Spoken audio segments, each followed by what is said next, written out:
Toilets. Today we're going to talk about toilets. Yeah, the best thing in the world. Nothing beats the feeling of that cold toilet seat when you wake up in the morning and you realize you're the first person to sit on the toilet in the house that day. But I promise you, by the end of this episode, you'll understand why we're talking about toilets and why this is one of the most infuriating stories I've covered in weeks. Because it's got a murder in it. An actual murder. Sit with that because it's going to matter in a second. Remember that. It's got a murder. So News 24 dropped an investigation, and that headline alone should stop you in your tracks. Okay, when News 24 does something, usually we don't trust it. But when it comes to investigating crime, let's be honest, they're one of the best too. So one investigation they published this weekend was toilet tenders. Former Malema driver rakes in millions after Ekurhuleni payday. What are they talking about? A company called TTB Supplying and Connection, owned by a man named Tebadi Collins Foromo, has been receiving payments this whole time from the Ekurhuleni municipality tied to the chemical toilets program. Now, here's where you need to lean in, because this isn't just some random, a company got a random tender. Typical South Africa, whoever knows somebody that knows somebody is going to get the money. No, this is specifically the same contract. It's the same program that a municipal auditor by the name of Mpho Malofe was actively investigating before he was murdered in 2025. Does anyone remember Mpho Malofe? Yes, you do. And you'll specifically remember him if you watched me and my channel and my content in 2025. I am one of the very few people who covered his story on YouTube. This was a guy who was investigating the same toilet tenders and was murdered mysteriously. And that whole time, everybody was just trying to figure out who was behind that tender and who wanted him dead. Well, what a small world we live in and how fast time flies. It's Malema's ex-driver. Listen to that again. An auditor by the name of Mpho was digging into this toilet contract. He was doing his job. He was following the money. He was the one asking the uncomfortable questions that nobody clearly wanted asked. And he ended up dead for it. He was killed for doing his job.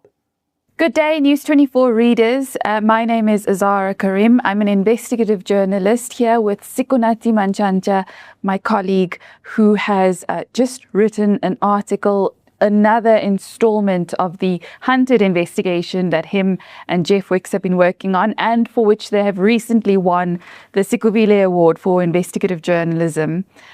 This new article details historic links between one of the bidders for the chemical toilets contract, that Mpho Mafole, who was subsequently gunned down, audited and investigated, and historic ties to one politician and a court case that never really went anywhere. Sikunati, tell us, you've actually written how many articles now on Hunted? We have done about five. Yes, we've done about 5 since the murder of Mpho Mafole, and we started our series around August 2025. He was murdered on the 30th of June. Okay, right. Take us back to that first story. How did it come about, and how did you start investigating the story? So when Mpho Mafole was murdered in June 2025, we realized, after checking the news and just finding out who he was, what his job was, we realized that he was the 3rd employee to be shot in that municipality. Oh, so you realized that way back then? Way back, okay. We realized that he was the 3rd employee to be shot and the 2nd to be actually killed. Right. Another auditor, Simnikiwe Mapini, had been killed on the 8th of December 2023, and we thought, what the heck is going on here? Let's dig some more and find out. The starting point, of course, is to check what was Mafole working on, for the municipality. And we realized he had just joined the municipality 3 months prior to his murder. So we knew that whatever he would have been working on would not be large volumes of work. We could pin down the exact or his major works. And obviously the chemical toilets tender stood out. The chemical toilets tender stood out. We contacted a lot of people. We wrote stories to say he'd been working on these and these and that. And then some people came forward and pointed exactly at what he had audited. And they said, look at this, look at this. Some of us showed us reports, others told us what to look for. And we found this property audit that he had conducted to check whether the 1.8 billion rands contract to supply mobile chemical toilets to squatter camps had been conducted by the municipality correctly and awarded regularly and above board. The audit that he produced was scathing of the municipality's conduct and said a lot needed to be done to make sure that this was awarded correctly. And he urged the municipality to correct some things and said many of these companies that should have been awarded were not awarded, and others that didn't necessarily deserve the contract did get it.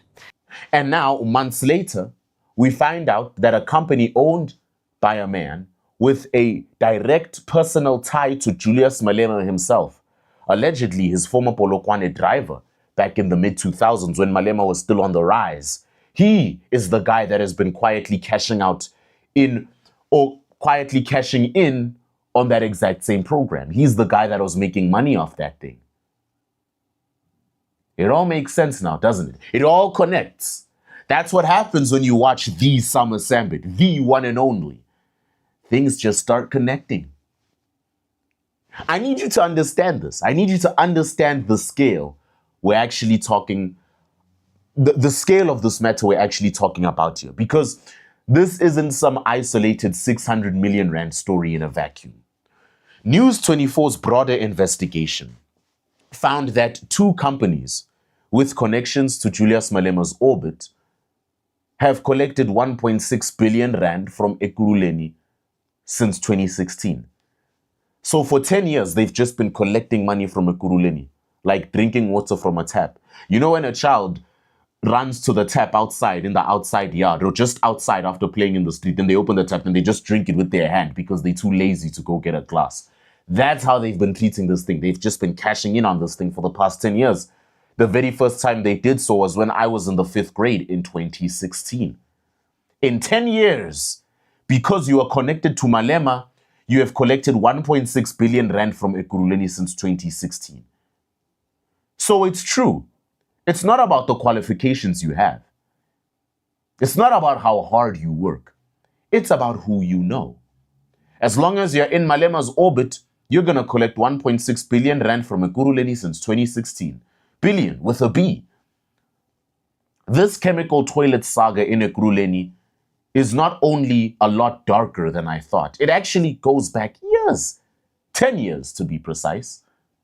Daily Maverick and Amabungane were writing about a 1.9 billion rand version of this exact same scheme all the way back in 2019, involving different front companies, different names, but the same basic pattern. Informal settlements desperately needing basic sanitation, and the actual money somehow, by some way, always finds its way to people who all know each other and are connected in the small circle of politically linked individuals. No matter where the money is made or where the money comes from, it finds its way somehow to the same circle of black connected elites. All the time. All the time. And if you find out about it, you might as well buy your son a casket because he's dying tomorrow.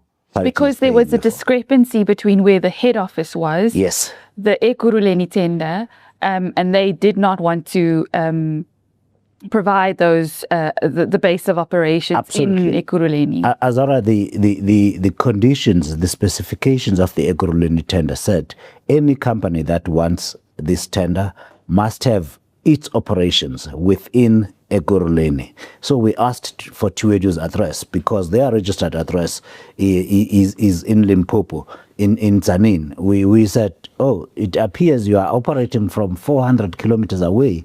How are you able to service these toilets? Show us if you have any address in Ekurhuleni. They refused, and when we published the story, they went to court and said that's defamation. They said we linked them to the murder of Mpomafule, which we didn't. No. We said, and we still do say, that Mpomafule had audited that contract, and Tuedu got a slice of that contract. That's exactly the same now with Selby Construction and RSMM Construction. They got another share of this contract, and we asked of them the same questions. Where is your address in Ekurhuleni? And we are having similar problems, it would appear. Yes, because after the court case, you sent them questions again, saying, can you tell us now? After the... But in fact, that they are not the only company that didn't want to, I mean, the address has been a repeated issue with some of these companies for this tender, right? Azara, Jeff and I have gone through the companies there were 15 companies that are sharing this 1.8 billion rand over 3 years to supply chemical toilets. Jeff Weeks and I are going with a fine-tooth comb through all of them to see who they are. And so far we have found 4 that appear to not want to tell us why their operations are in Ekurhuleni. Right. And as we said earlier, Tuedu took us to court and lost in court, and we asked them again, where is your address in Ekurhuleni? And finally, they have given us the address. The story of what we will find there is still coming. Now, to be fair, because I always want to be fair, even when I am infuriated, for Romo, back when this connection was first reported years ago, this is Malema's driver I'm talking about, he actually denied being Malema's friend. His exact quote, and I love this quote because it's such a specific, weirdly detailed denial, was something like, yeah, he's my leader, he's not my friend. And if they thought I used to drive him in 2004, 2005, 2006, it's because I had a car. That's his words, which, my brother, that is not the airtight denial you think it is. He's basically saying, oh, nah, it's like if you ask me, Sama, the influencer that turned out to be a pedophile. I'm just giving an example, right? I was friends with an influencer for years. We both rose to the top together. One day, the police raid his house because of a certain disturbing allegations, and they find terabytes and terabytes of child pornography on his phone. So the guy is a monster. And they're like, Sama, you were this guy's friend for years. Are you telling us you didn't see any signs? And I go, no, man. You know what? I actually wasn't even his friend. I just used to personally drive him around for 3 consecutive years. That's it. Just because I owned a vehicle. That's possibly the most South African non-denial I've ever heard in my life. Oh, we weren't friends. I used to just drive him around all the time. That's not clearing your name, sir. That's just adding more specific detail to the exact allegation you're trying to deny. You're making them even more believe why you could have been friends. If I tell you I wasn't friends with this guy, back to my example. If I tell you, no, I wasn't friends with this guy, I just drive him around all the time, you'd believe I was friends with him even more. It's like when Trump would try to avoid the Epstein saga. So much so, people who initially didn't believe Trump was in the Epstein files believed it as well. And now the whole world wanted to see the Epstein files. And we still didn't see all of them, but it's fine. That's not the topic for today. The actual point, the point that matters way more than any individual person's specific relationship status with Julius Malema. A lot of you watching this said it yourselves today when you commented on the comment sections. Sometimes, no, not sometimes. It's not about the qualifications. Most of the time, if not all the time, it's about who you know. If you went to school and you got your matric and you've got your degree and you're still unemployed after about 2 years, why are you surprised when your rich friend got the job before you did, but he doesn't have matric? It's because his dad knew somebody who could get him a spot to work while they waited to get him something better. I mean, it's about who you know in the end, at the end of the day. Connections win. I mean, think about what it actually takes to service toilets in informal settlements. It's not glamorous work. It's not complicated engineering. It's logistics.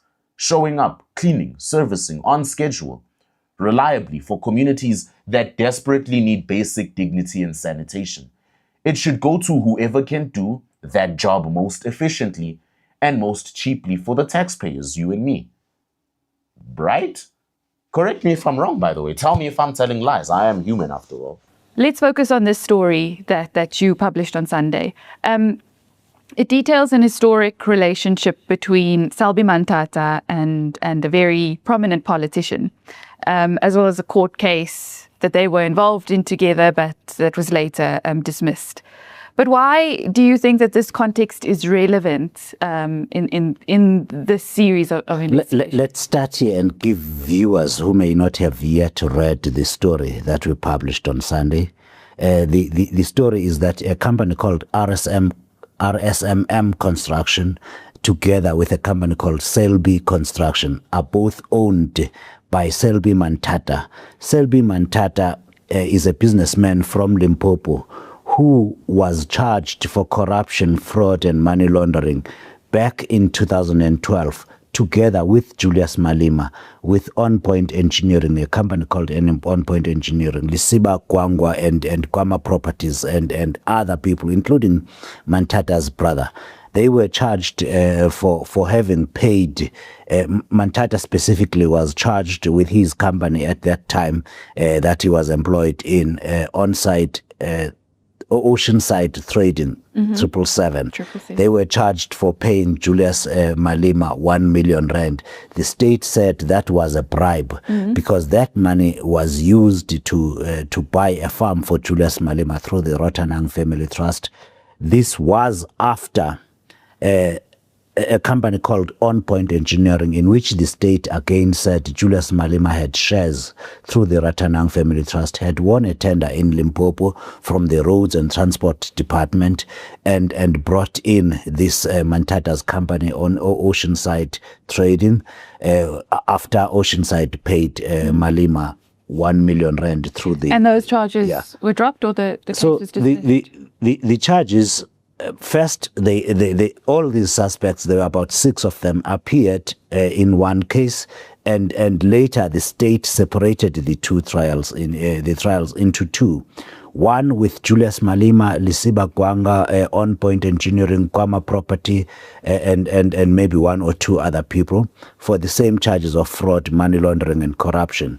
The state took out Oceanside Trading, which was a company directed by a woman called Helen Morero, and Selby Mantata and his brother Mahato worked for Oceanside Trading. They were actually the signatories in the bank account that had paid Julius Malema. The state alleged that it was Selby Mantata himself that had signed a 1 million rand check on a net bank account, which paid that alleged bribe. During the trial, the court acquitted Oceanside Trading, Mantata, and them. All the accused were acquitted, and the state could not prove its case. The state appealed to the High Court in Pretoria to have the charges reinstated. The appeal again was thrown out. So Selby Mantata and his brother, and what our colleagues Polly van Wyk and Mika Reddy in their book said, Helen Morero, they said she was married to Selby Mantata, so his wife. They had allegedly paid the 1 million rand bribe. They were all acquitted, and that matter was dispensed with. Okay. So that's the historical link to Julius Malema. And now, why is that important in the context of the chemical toilets? This is why that's important in the context of the chemical toilets. This current contract of the chemical toilets in Ekurhuleni, Mantata's company, RSMM Construction, has received 56 million rand so far. In total, this company has been paid 1.6 billion rand together with Selby Construction, which is also his other company. They have been paid 1.6 billion rand over a period of 10 years since they started doing business with Ekurhuleni.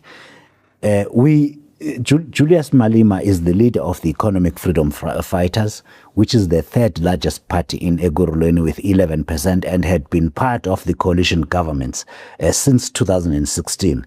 It appears from the work that we have done that, and indeed the municipality has confirmed to us that Selby Construction started doing business with that municipality in 2016. That is the year the municipality fell into a coalition government in which the Economic Freedom Fighters played a very big and influential role. And tenders are awarded by councillors or tenders are awarded by the municipality, and it appears the companies that have won these tenders are linked to either the councillors or to some of the political parties or to the leaders. What we keep seeing, what keeps happening, generation after generation of these tenders, is that the money flows towards whoever has the right personal connection to whoever's currently powerful. And it doesn't even matter which party is in charge locally. This pattern has survived multiple different coalition governments in Ekurhuleni. Because the pattern isn't about ideology, it's about who you know, it's about relationships and access. And this applies to all corners of life, all corners of life. I remember when I was in college in my second year doing electrical engineering, and all my classmates were so jealous of this one student who already was working in the industry while studying with us in college. Remember, this is the NATED series, So we just all finished high school and we're all in there. We're all doing, I think it was N2, N3, that stage, because I didn't see the guy after N2.